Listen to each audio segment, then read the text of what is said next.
My name is Christine Shippey, and for 3 years my parents erased me. Not with words, not with arguments, with something worse. Silence. One day they were there. The next day, nothing. No calls, no texts, no birthday cards, no explanation. Just a door that closed so quietly I didn't hear it lock. At first I thought it was a mistake. Maybe their phones broke, maybe they lost my number. I called. I texted. I left voicemails that felt like throwing stones into an empty well. No echo, no splash, just darkness. Then I thought maybe I did something wrong. I replayed every conversation, every dinner, every word I said in our last exchange. I turned myself inside out looking for the crime I committed, but there was nothing. No fight, no betrayal, just their choice to vanish. The first year was the worst. I checked my phone every hour. Every notification made my heart jump. Maybe this time, maybe now. But it was never them. It was always someone else. Someone who wanted me. Someone who remembered I existed. I cried in parking lots. I cried in the shower. I cried in places where no one could see me fall apart. Because how do you explain this kind of abandonment? How do you tell people your own parents ghosted you like a bad date? The second year, something shifted. The crying stopped. The hoping stopped. I started to understand what they were doing. This wasn't an accident. This was a choice, a weapon. They were teaching me a lesson I never asked to learn. Silence is a special kind of cruelty. It doesn't leave bruises you can photograph. It doesn't leave scars you can show a doctor. It just carves out a space inside you where love used to live. And then it fills that space with questions you'll never get to ask. By the third year, I found something unexpected. Peace. Not the kind of peace that feels good. The kind that feels like acceptance, like watching a funeral from a distance. I mourned them while they were still alive. I buried the idea of parents who cared. I planted flowers on that grave and moved on. I built a life without them, new friends, new routines, new holidays where I didn't wait for a call that would never come. I stopped checking my phone with hope. I stopped flinching at every notification. I learned to sleep through the night again. And then, on a Tuesday afternoon in November, my phone lit up. A text message from a number I never deleted but never expected to see again. Mom. The screen glowed in my hand like a live wire. 3 years of silence, shattered by 2 words that rewired my nervous system in an instant. We need to talk. No apology, no explanation, just a demand disguised as an invitation. The ghosts had returned, and they wanted something from me. We need to talk. 3 years of silence, 1,095 days of nothing. And this is how they came back. Not with sorry, not with an explanation, with a command. I stared at those 4 words until they stopped looking like language, until they became shapes on a screen, shapes that expected me to obey. The phone buzzed again. Another message. Your father and I think it's time we reconnected. We're your parents. Family is important. There it was. The magic word. Family. The word people use when they want something from you but haven't earned the right to ask. The word that's supposed to make you forget everything that came before it. No acknowledgement of the 3 years. No mention of the silence. No recognition that they were the ones who left. Just an announcement that they were ready now, and I should be grateful. I could see the strategy. The playbook was old but effective. Step 1, pretend nothing happened. Step 2, remind the target of their obligation. Step 3, wait for guilt to do the heavy lifting. They were counting on me to be the same person they left behind, the person who chased them, the person who begged for crumbs of attention, the person who believed that parents were supposed to be obeyed no matter what. But that person died somewhere in year 2. Another message arrived. We want to meet for dinner next week. Let us know what day works. Not a question. An instruction. They weren't asking if I wanted to see them, they were asking which day I would show up. The assumption was breathtaking. The audacity was almost beautiful in its completeness. This is what narcissism looks like in motion. Not the loud kind, not the obvious kind. The quiet kind that believes the world stops spinning when they leave the room and starts again when they return. They had convinced themselves that their absence was normal, that their return was a gift, that I should be thankful they were offering me another chance to be their daughter. The phone sat in my hand like a bomb with a lit fuse. I thought about all the responses I could give. I could ask why they left. I could ask what changed. I could ask if they ever thought about me during those 3 years, if they wondered if I was alive, if they cared. But I already knew the answers. They left because they wanted to. They came back because they wanted to. And everything in between was just the space where I didn't matter. This wasn't a reconciliation. This was a summoning. They were testing to see if I still responded to their voice, if I still came when called, if I still believed that blood was thicker than self-respect. My thumbs hovered over the keyboard. 3 years ago, I would have written paragraphs. I would have explained my feelings. I would have given them a roadmap back into my life, drawn in my own blood if necessary, but I wasn't that person anymore. I typed one word, no. I sent the message. One word, 2 letters. And then I watched the screen like it was a nature documentary about predators. The response came in seconds. What do you mean, no? They were confused. Genuinely confused. In their world, children didn't say no to parents, especially not children they had trained to chase their approval for decades. I didn't reply. The phone buzzed again and again.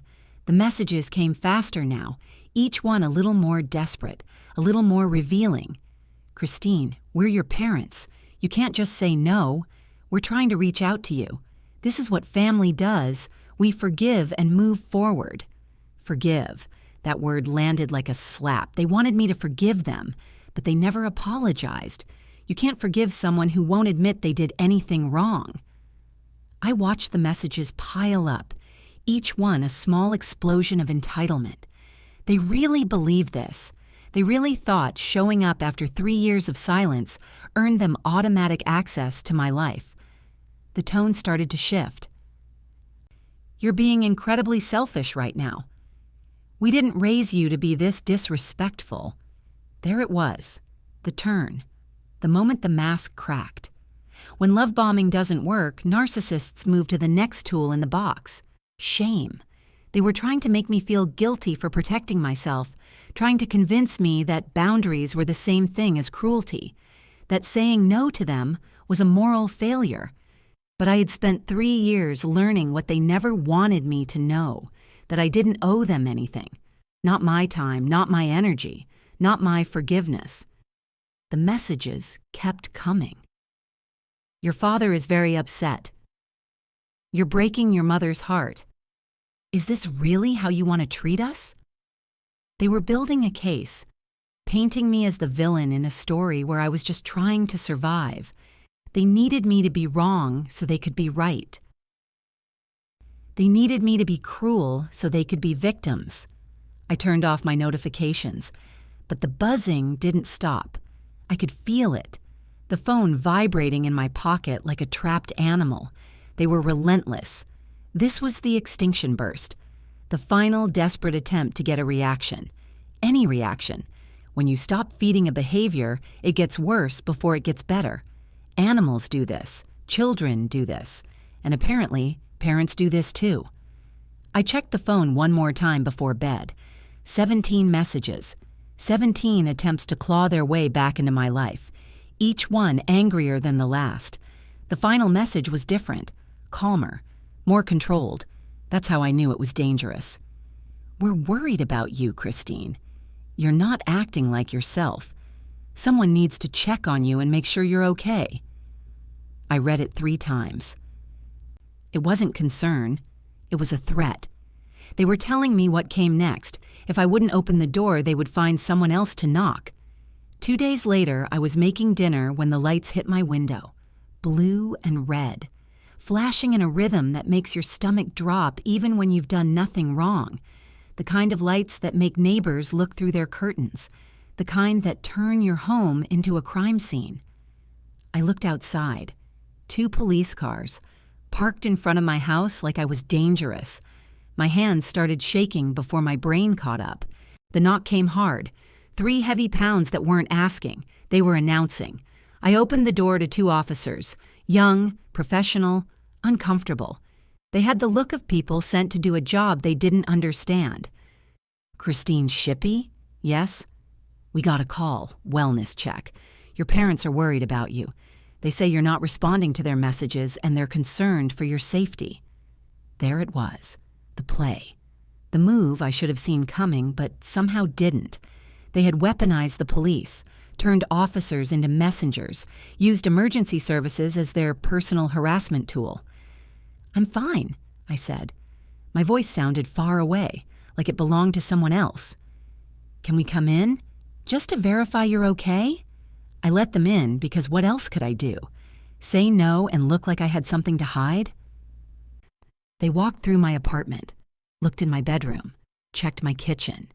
Like I was a missing person instead of someone who just wanted to be left alone.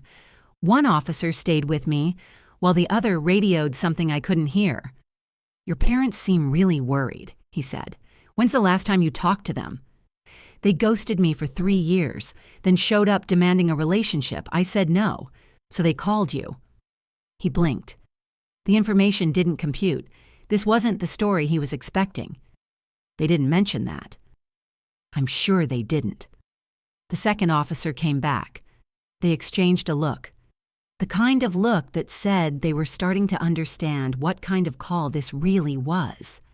Ma'am, are you in any danger? Are you being threatened or harmed by anyone?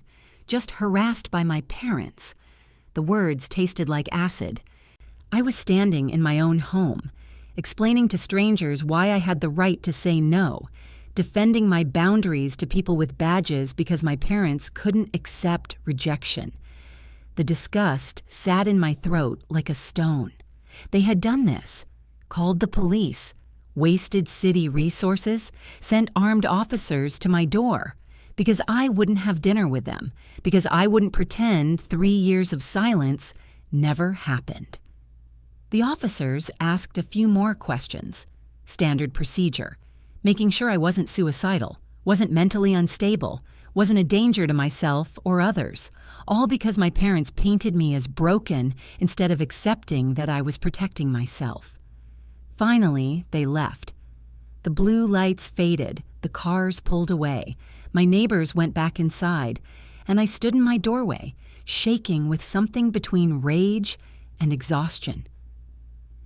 They had crossed a line I didn't know existed. The next morning, one of the officers called me. Ms. Shippey, I wanted to follow up. We spoke to your parents after the wellness check, explained that you're an adult, that you're fine, that calling us for family disputes is an appropriate use of emergency services. I could hear it in his voice, the irritation. Not at me, at them. How did they take it? Not well. Your mother insisted something was wrong with you. Your father threatened to call our supervisor. We told them if they contact us again for this reason, they could be charged with misuse of emergency services. There it was, the verdict. The system they tried to use against me had turned on them instead. The officers saw through it, saw what this really was, a control tactic, a tantrum dressed up as concern. Thank you for calling, I said. For what it's worth, you're handling this better than most people would. Good luck. He hung up, and I sat there in the quiet of my apartment, the apartment they sent police to, the home they tried to invade. I thought about calling them, telling them it was over, but they already knew. The silence would speak louder than any words I could say. Some people don't deserve a closing argument. Some people just deserve to be left behind. Here's what I learned, what I need you to hear. Family is not a free pass. DNA is not a contract. Being born to someone does not mean you owe them your mental health, your peace, or your future. The people who hurt you the most will always hide behind the word family. They'll use it like a shield, like it erases everything they did, like it means you have to forgive, forget, and come back for more. But family is supposed to be safe. It's supposed to be the place where you're protected, not damaged. And when it's not, you're allowed to walk away. You're allowed to say no. You're allowed to set boundaries. You're allowed to protect yourself even when the person hurting you shares your last name. Toxic people don't stop being toxic because they're related to you. Narcissists don't stop being narcissists because they're your parents. And you don't have to set yourself on fire to keep them warm. The hardest truth I ever learned is this: some relationships are meant to end, even the ones that started the day you were born. My parents wanted control. They wanted me to need them, to chase them, to break myself trying to earn their love. And when I finally stopped, they tried to use the police to force me back into place, but I didn't break. I built a wall instead. And on the other side of that wall is a life they'll never touch again. I don't hate them. Hate takes energy. I just don't think about them anymore. They're strangers who used to know me, ghosts who forgot they were already dead. If you're watching this and you're in a similar situation, let me tell you something. You're not the villain. You're not cruel. You're not broken. You're surviving. And sometimes survival means cutting off the people who taught you how to bleed.